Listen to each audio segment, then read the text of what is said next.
there, you'd say, okay, this is what it was. But actually, neither of the components would work on their own. So it may well have been that it was part of a mixture. That does kind of make sense for soma, right? Because wasn't soma actually, it was described as some sort of a mixture. Yeah, and so was the Eleusinian mysteries. Do you still know what the Eleusinian mysteries are, huh?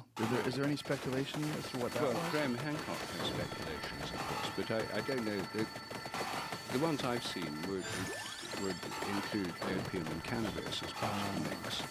I mean, cannabis was widely known in the ancient world, and after all, hemp ropes were used for thousands of years. People were growing hemp. Opium's been known for an awfully long time. What else might have been in there, we don't know. Well, that's the other thing, too, the consumption, the eating of cannabis, or eating of hash has produced incredible psychedelic experiences for people. They've eaten large enough quantities where it's been very mushroom-like. Much more psychedelic than eating, yes. Yeah. And it's traditional to take it by mouth in India as well as to smoke it. I mean, it's a normal thing. The festival of Holi, H-O-L-I, it's a major Hindu festival. And when I was living in India, I was renting a wing of a crumbling palace in Hyderabad from a family of impoverished Rajas. And they were very respectable, although impoverished. And on Holi, this festival day, the Raja's wife, the Rani, came to me and she said, Dr. Sahib, you must take our special drink. She said, this is our special drink for Holi inside. And I said, what is it? She said, oh, I will tell you later. She said, she's like the Joey Diaz of India. She dosed you up. So I drank this bang, and she said, have some more. And I seemed very stoned with this bang, this drink, this cannabis-containing drink.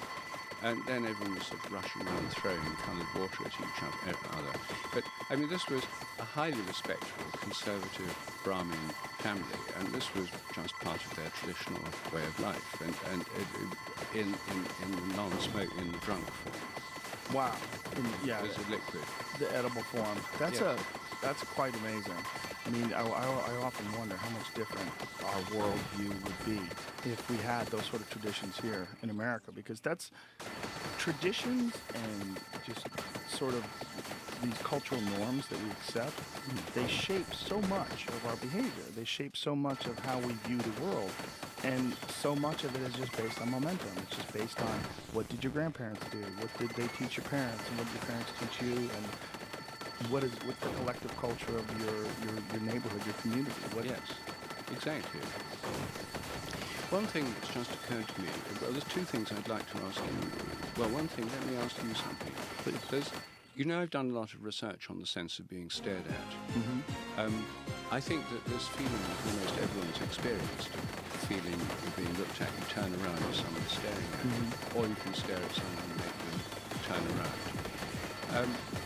This is something which is very widespread in the population. There's been a kind of scientific taboo for years about it, because it ought not to happen. If your mind's nothing but your brain, looking at someone shouldn't affect them, because everything's all inside your head.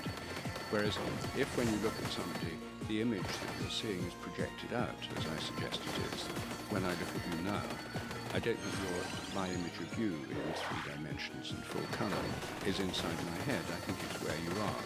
I think I'm projecting out my image of you. Everything I'm seeing in this room is where it seems to be, projected out. My mind's extended beyond my brain. Anyway, that is how we experience it. The official theory is it's all inside the head. And because the official theory says this is just a superstition and people can't really tell when they're being looked at, there's been almost no scientific investigation till I took it up in the 1980s. And now quite a number of people have done this research on the sense of being stared at to find out if people really can tell when they're being stared at from behind. I've done lots of experiments in schools. Kids are particularly sensitive to this, more so than grown-ups. Really? Yes. And I then, to find out about it, I thought, well,